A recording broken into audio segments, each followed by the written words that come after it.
Here's a fun fact for you. In 1955, a somewhat distant cousin of mine named Gerald Gallego was the first person to be executed in Mississippi using the gas chamber. Now, it was a pretty brutal execution. It took about 45 minutes of coughing and wheezing and choking on cyanide gas before he finally died. I think that's pretty cruel and unusual. But people tend to not feel sorry for those who are on death row. Well, that's exactly what we're going to talk about today in this video.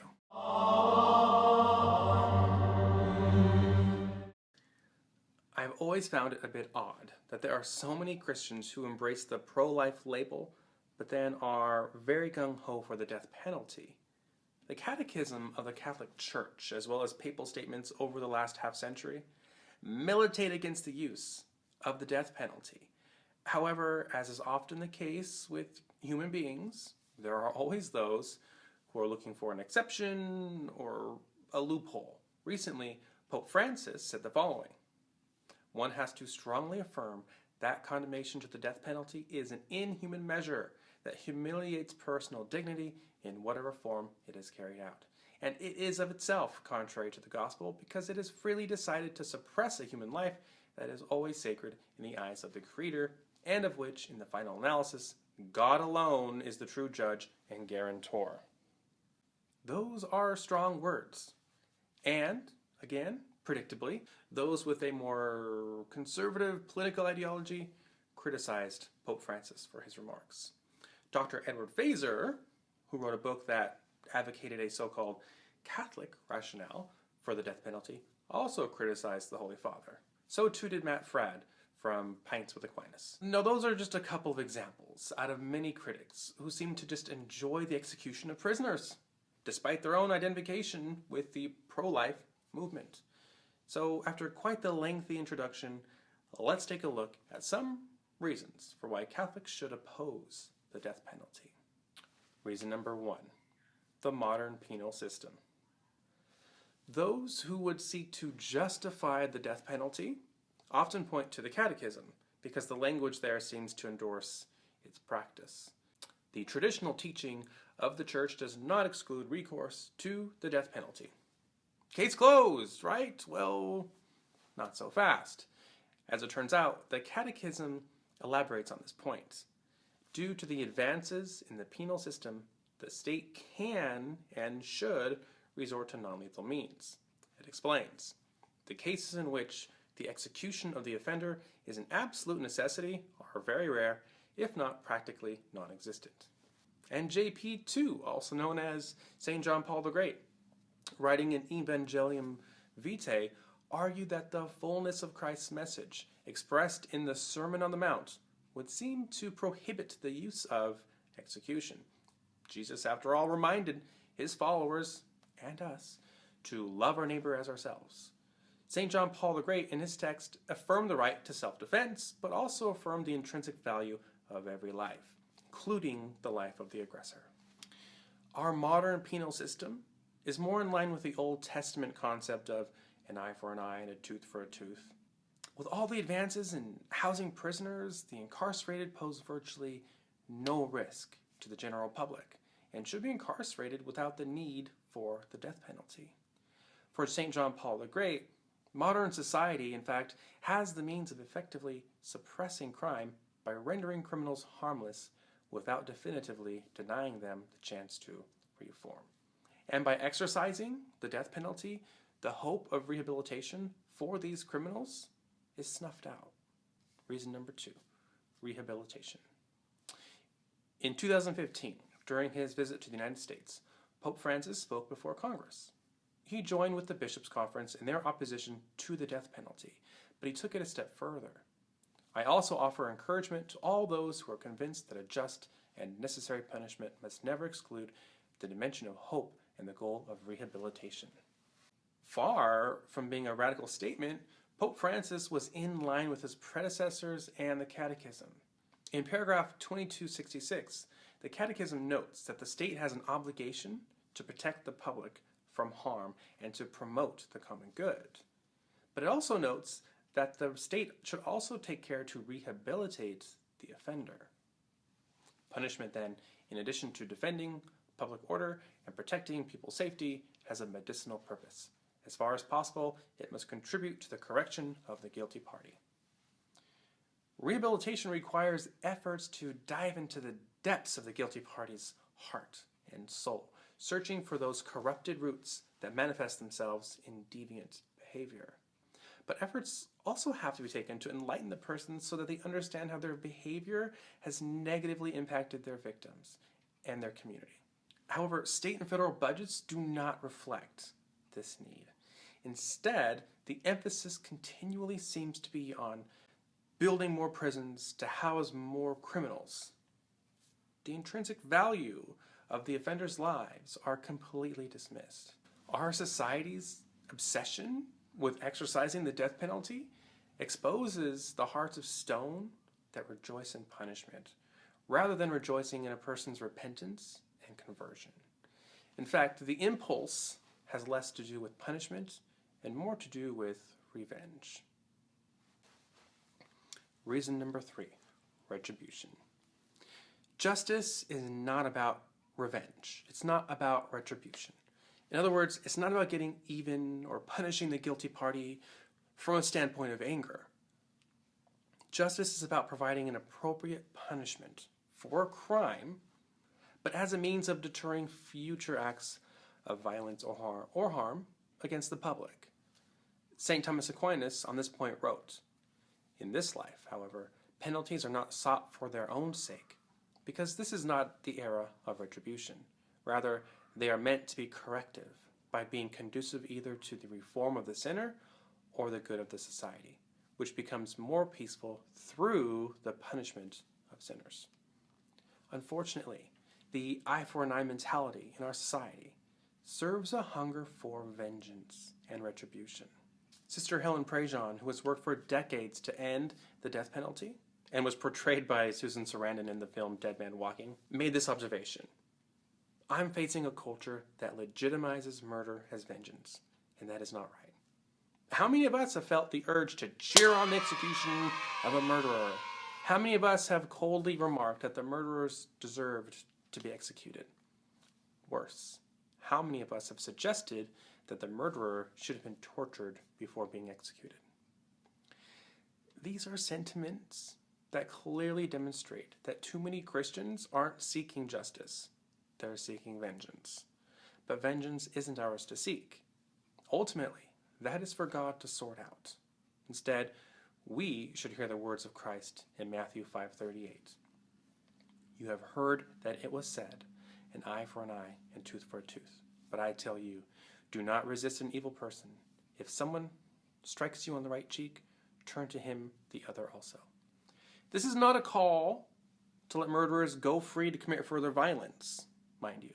It's a call to rise above the temptation for revenge and to find a more loving and Christian means of punishment. Reason number 4, responding to Dr. Feser. I mentioned Dr. Feser earlier, and I want to be clear that I have a tremendous amount of respect for him and for his work. His book, The 5 Proofs of the Existence of God, should absolutely be read by Catholics who want to better understand St. Thomas Aquinas' arguments for the existence of God. However, he has been absolutely wrong on this point regarding the death penalty. In addition to his book, By Man Shall His Blood Be Shed, Dr. Feser has also written several articles defending the practice of the death penalty and suggesting that Pope Francis is causing scandal with comments condemning the death penalty. His underlying argument is that Pope Francis doesn't have the authority to contradict previous popes who have, in his view, spoken ex cathedra, I guess, on this point. So Pope Francis's remarks, according to Dr. Feser, are creating new doctrine. But is that what's happening? No, not at all. Pope Francis's recent teachings on the death penalty are actually a continuation. They're a development of the teachings articulated by previous popes. As I mentioned earlier, Pope John Paul II quite clearly articulated the arguments against the use of the death penalty, which I discussed earlier. In 1999, he said, I renew the appeal I made most recently at Christmas for a consensus to end the death penalty, which is both cruel and unnecessary. Even more to the point, Pope Benedict XVI in 2011 called on world leaders to end the death penalty when he said the following: I draw the attention of society's leaders to the need to make every effort to eliminate the death penalty and to reform the penal system in a way that ensures respect for the prisoner's human dignity. Pope Francis, in his remarks condemning the death penalty, cited Pope Paul VI, who formally banned the practice of the death penalty in the papal states. So, while I greatly appreciate and respect and admire Dr. Edward Feser, he is simply wrong in his critique of Pope Francis. And actually, as if to anticipate Dr. Edward Feser's criticism, Pope Francis added, we are not in the presence of some contradiction with the teaching of the past, because the defense of the dignity of human life from the first moment of conception until natural death has always been found in the teaching of the Church. Reason number 5, the dignity of every individual. Now this is the crux of the matter. The dignity of every individual human life must be protected from womb to tomb. And how they get into that tomb is through natural death, not by your hands. Pope Francis underscored this in his remarks. It is necessary to reiterate that no matter how serious the crime committed, the death penalty is inadmissible because it attacks the inviolability and dignity of the person. Folks, you and I both know that we are drowning in a culture of death, a throwaway culture that has lost any and all appreciation for life. It's absolutely heartbreaking. We no longer recognize that each person was made in the image of God. We no longer recognize that Christ is living in each person. Yes, including that person that we're strapping down to a gurney and into whose arm we are injecting a lethal dose of chemicals. Or, like my distant cousin, strapped into a chair in a Mississippi gas chamber, choking for over 45 excruciating minutes on toxic gas. Each time a Christian, like Dr. Feser so enthusiastically celebrates the death penalty, I think back to the way God handled the first murderer in the book of Genesis. Cain, if you recall, took his brother Abel out to a field where he attacked and killed him. After the murder, God spoke with Cain, who tried to pretend as though he didn't know what happened to his brother. I don't know, I'm not his keeper, right? God says, "What have you done?" God exclaims, "Listen, your brother's blood cries out to me from the soil." Notice, God didn't execute Cain. He punished him severely by sending him into exile. But God is so merciful that he also placed a mark on Cain and promised that anyone who harmed him would be punished sevenfold. So, far from eagerly inflicting the death penalty, God imposed a penalty that recent popes have suggested. A bloodless punishment that is appropriate, keeps the public safe, and respects the inherent dignity of human life. But then God goes a step further by promising harm sevenfold on anyone who attempts to kill or hurt Cain. I have to wonder, would the Catholic intelligentsia today, like Dr. Edward Feser or Matt Fradd or any other critic, would they accuse God of being too soft on crime? So, what's your take, folks? Am I being too hard on Dr. Edward Feser? Or are Dr. Edward Feser and his co-critics being too hard on Pope Francis? Certainly, this is an issue that is ongoing, both in our church and our national dialogue. And I didn't even get into the issue of statistical data about the racial biases, or the fact that there's no evidence whatsoever to suggest that the death penalty is an effective deterrent against criminals thinking they're going to commit murder. This video simply presented the Catholic case against the death penalty by citing the very people that Dr. Edward Feser and his co-critics seem to suggest that the Catechism and the Catholic Church are supportive of the death penalty. Unfortunately for his case, the popes in recent history have clearly articulated the need to end the death penalty.